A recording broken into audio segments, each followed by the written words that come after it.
Tina a šport boli celý život kamaráti, ale potom prišla taká pauzička, také medziobdobie, kedy som začala preferovať úplne iné veci. A v tom období som sa vykašľala sama na seba, na cvičenie a začala som jesť až žrať. A tak som si to prestala uvedomovať a rástla som a v podstate mi to bolo jedno, pretože ja som bola spokojná. Ale teraz, ako som sa dostala pod tlak blížiacej sa 30-ky a teda ten metabolizmus pracuje a funguje úplne inak.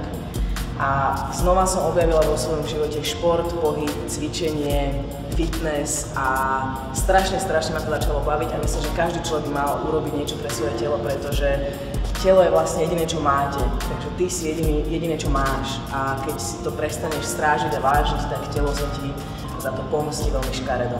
A preto by mal človek aspoň párkrát do týždňa rozhýbať kosti, svaly a ono to má naozaj efekt a účinok aj do budúcna. Takže čo začnete robiť dnes, tak zajtra aj pozajtra sa vám to 100-krát vráti. A ja to dnes dám.